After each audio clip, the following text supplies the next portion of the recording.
Orang-orang Quraisy musyrik yang semakin gelisah dengan gerakan dakwah Islam Nabi, pengikutnya semakin bertambah, kemudian rapat, kumpul, lalu menawarkan siapa yang berani membunuh Muhammad, Allahumma shalli wa sallim alaihi. Maka Sayyidina Umar yang kemudian menawarkan diri, analah, dengan membawa pedang dia menuju tempat Nabi biasa kumpul dengan sahabat-sahabat yang berdakwah secara diam-diam. Sayyidina Umar termenung, ya akhirnya sadarlah.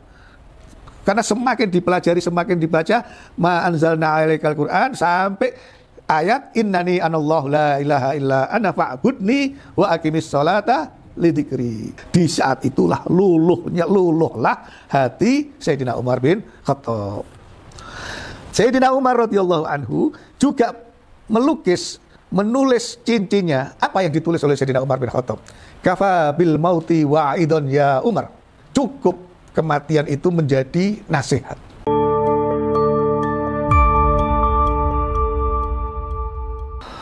Assalamualaikum warahmatullahi wabarakatuh. Alhamdulillah, assalatu wassalamu ala rasulillah Sayyidina wa maulana Muhammad ibn Abdillah wa alihi wa ashabihi wa man wala ila yaumil qiyamah, amma ba'd. Saudara-saudara, melanjutkan kisah tentang masuk Islamnya Sayyidina Umar bin Khattab. Minggu yang lalu kita sudah ngaji tentang kisah masuknya Sayyidina Abu Bakar memeluk Islam. Malam hari ini kita akan mempelajari kisah Sayyidina Umar bin Khattab masuk ke dalam agama Islam. Sejak zaman jahiliyah sampai beliau masuk Islam, namanya tidak berubah, Umar bin Khattab. Nah, secara nasab beliau ketemu dengan Kanjeng Nabi Muhammad SAW itu di kakek buyut yang bernama Ka'ab. Murrah bin Ka'ab, ayahnya Murrah, bertemu dengan Ka'ab. Yaltaqiyahu huwa wa Rasulullah fi Ka'ab. Jadi artinya apa? Beliau termasuk suku Quraisy yang terpandang dan ternyata masih tunggal buyut dengan Kanjeng Nabi Muhammad SAW. Masuk Islam pada setelah 13 tahun kelahiran Kanjeng Nabi Muhammad SAW. Jadi selisih usianya lebih muda 13 tahun dibandingkan Kanjeng Nabi Muhammad SAW. Rasulullah SAW memberikan kunyah itu yang pakai abu-abu, ya, dengan Abu Hafs. Tapi Abu Hafs ini bukan berarti Sayyidina Umar punya anak laki-laki pertama bernama Hafs. Karena kunyah Abu ... itu ada dua makna, yang makna hakiki dan makna istilah. Makna hakiki itu kalau ada orang punya anak seperti Kanjeng Nabi Abul Qasim, itu karena anak pertama bernama Qasim. Nah, Abu Hafs itu makna kunyah istilah. Kenapa? Karena Nabi memberikan gelar ini pada saat perang Badar. Hafs itu artinya waladul asad, anak singa. Jadi kalau diterjemahkan secara harfiah, Abu Hafs itu ayahnya anak singa. Karena keberaniannya yang dibuktikan pada saat perang Badar. Nah, tetapi pada saat beliau masuk Islam, menyatakan keislamannya di rumah Al-Arqam bin Ibnul Arqam, Kanjeng Nabi memberikan gelar Al-Faruq, yang membedakan antara yang hak dan yang batil. Kenapa? Karena pada saat Sayyidina Umar bin Khattab masuk Islam, ada sejumlah 40 orang yang sudah masuk Islam, muncul keberanian dan kemudian menyatakan terang-terangan keislaman mereka. Hari itu masuk Islamnya Sayyidina Umar menjadi pembeda antara yang hak dan yang batil. Nah, tetapi malaikat Jibril sudah memberikan informasi, bocoran dari langit. Apa kata malaikat Jibril alaihissalam? Ya Muhammad, istabsyara ahlus sama bi islami Umar. Penghuni langit gembira dengan masuk Islamnya Umar bin Khattab. Nabi memang berdoa agar supaya Islam ini dimuliakan dengan dua Umar, yaitu doa Nabi, Allahumma izzil Islam bi Umar bin Khattab atau bi Abi Jahlin ibn Hisham. Abu Jahal ibnu Hisham itu namanya Amr, Umar Amr. Ya, kalau dalam ditulis Latin sama saja, tapi kalau dalam bahasa Arab Umar pakai ain. Nah, Nabi berdoa, muliakanlah, jayakanlah Islam dengan Umar bin Khattab atau dengan Amr bin Hisham, yaitu Abu Jahal. Allah kemudian memilih, mengabulkan doa Kanjeng Nabi, memilih Umar bin Khattab masuk Islam. Kuatlah Islam, jayalah Islam. Jadi gelar beliau adalah Abu Hafs dan Al-Faruq.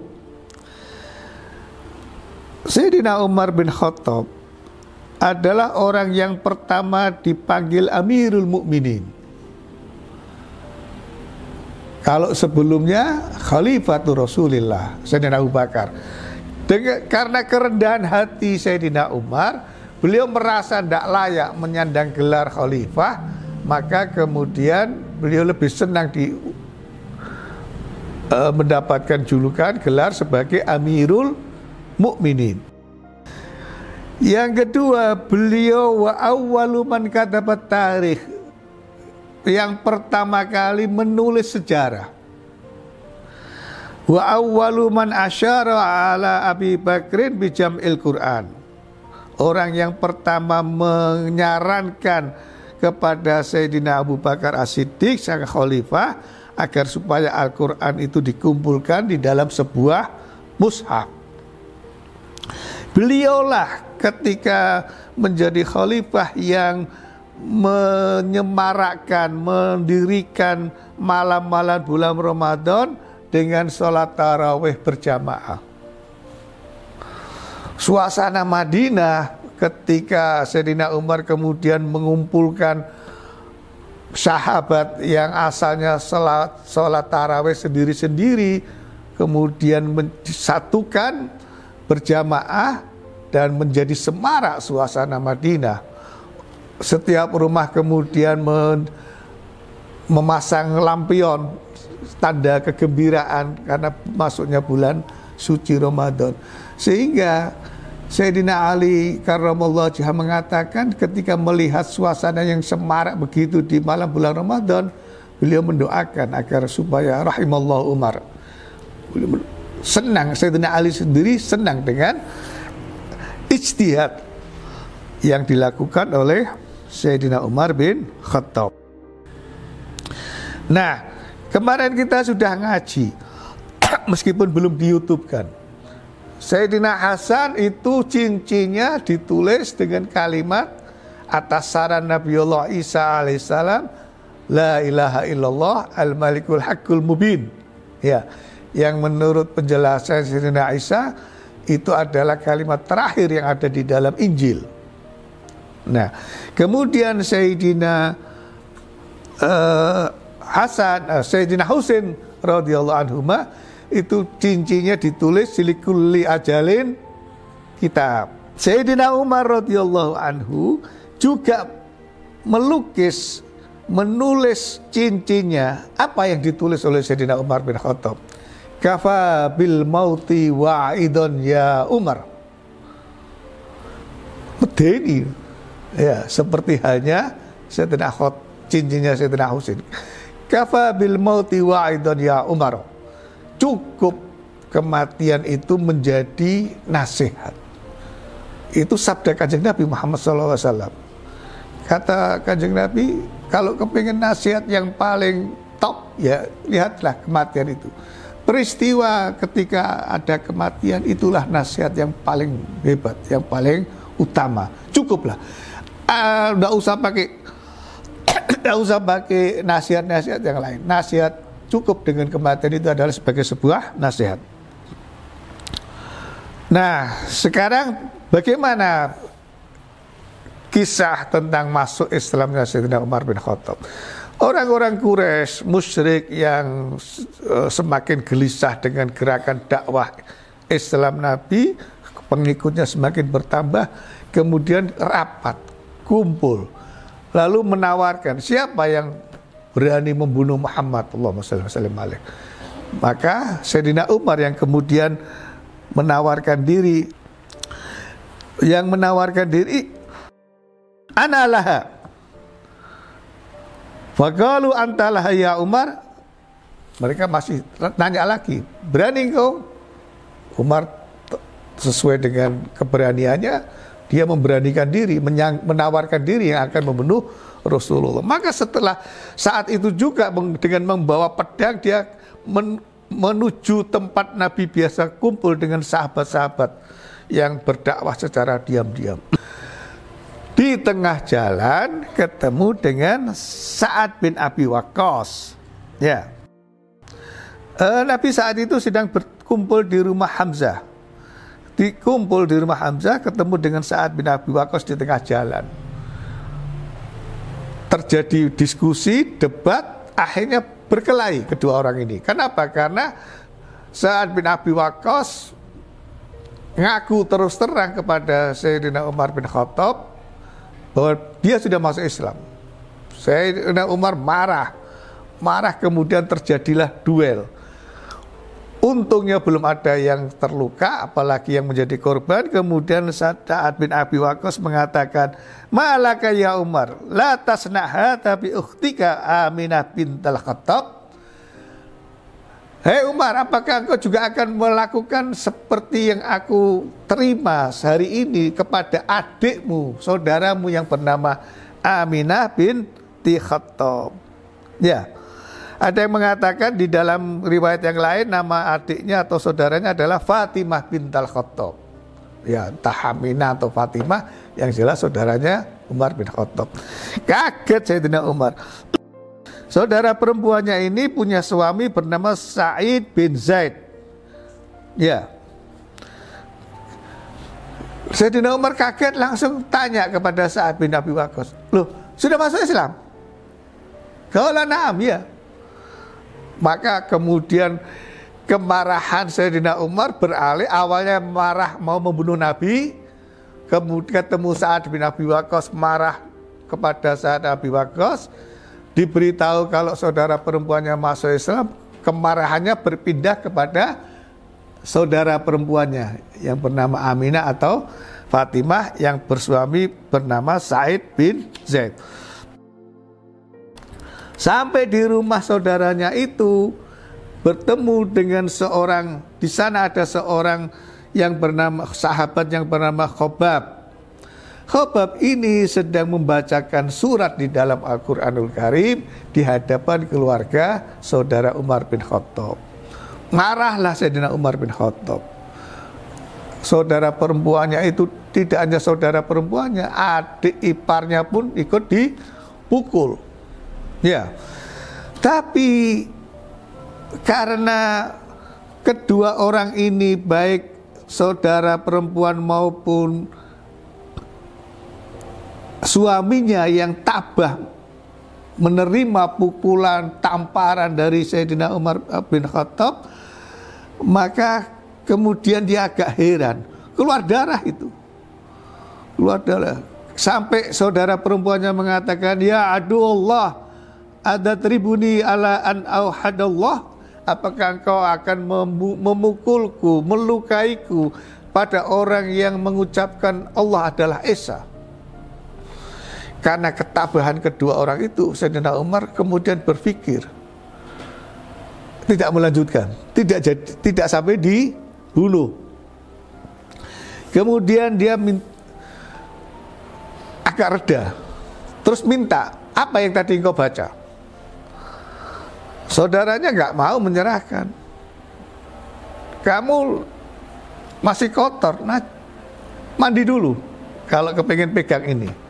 Karena mushaf ya, lembaran-lembaran Quran itu suci, la yamassuhu illal mutahharun. Maka kemudian Sayyidina Umar terpaksa mandi dia. Mandi, nah setelah mandi kemudian diserahkan lembaran Al-Quran itu. Yang di situ tertulis ayat yang berbunyi Toha ma anzalna alaikal qur'ana litasqa.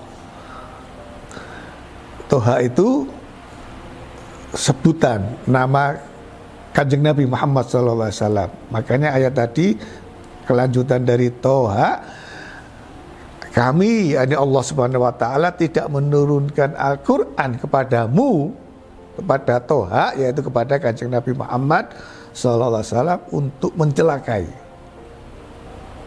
Ya, dan seterusnya. Sayyidina Umar merenung, termenung. Ya, akhirnya sadarlah.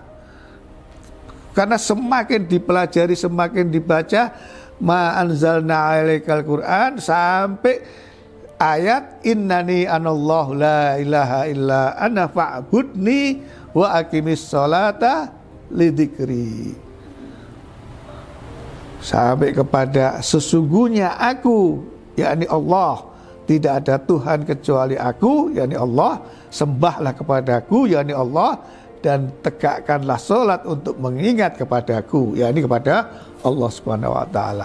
Di saat itulah luluhlah hati Sayyidina Umar bin Khattab.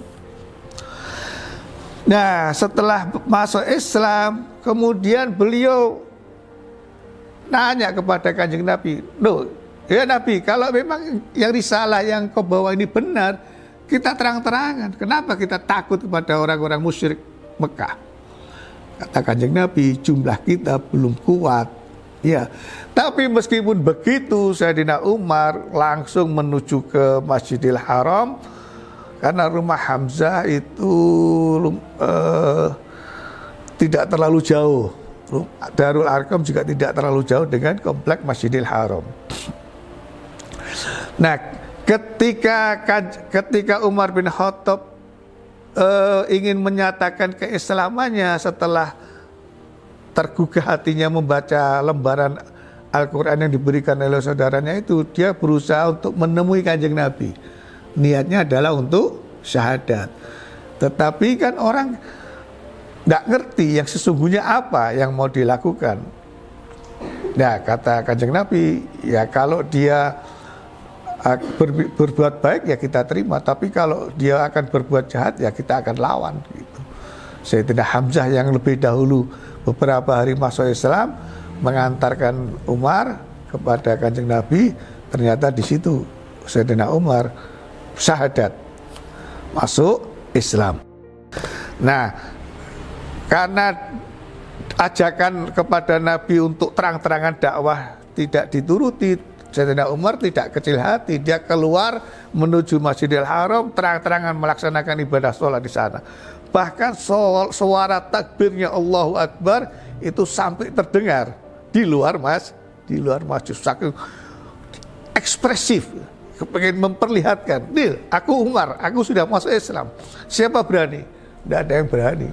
Ya, karena keberaniannya, karena kekuatannya. Allahumma sholli ala Muhammad. Alhamdulillah banyak jasa yang diberikan oleh Umar bin Khattab atas kemajuan Islam, termasuk hari ini. Hari ini kita melaksanakan sholat tarawih berjamaah 20 rakaat, itu zaman Nabi tidak ada. Itu bid'ah itu. Karena yang melakukan Sayyidina Umar bin Khattab. Ya. Tapi bayangkan betapa sepinya Ramadan kalau tanpa tarawih berjamaah. Ya. Tarawih berjamaah saja kalau tidak 20 rakaat diem-dieman itu juga sepi kok enggaknya. Tapi begitu 20 rakaat ada al-khalifatul ula, ya, kemudian diikuti oleh jamaah, ya. Terus dilanjutkan dengan tadarus. Ya, yang penting tidak sampai larut malam. Yang kedua, kalau memang suaranya enak, speakernya keluar nggak apa-apa, tidak terlalu keras. Tapi kalau suaranya nggak enak, ya di dalam saja. Ya, suaranya cukup di dalam. Subhanallah. Alhamdulillah kita memiliki Amirul Mukminin Umar bin Khattab radhiyallahu anhu. Mudah-mudahan nanti kita ketemu beliau di surga. Allahumma amin ya rabbal alamin. Wallahul muwaffiq ila aqwamit thariq. Assalamualaikum warahmatullahi wabarakatuh.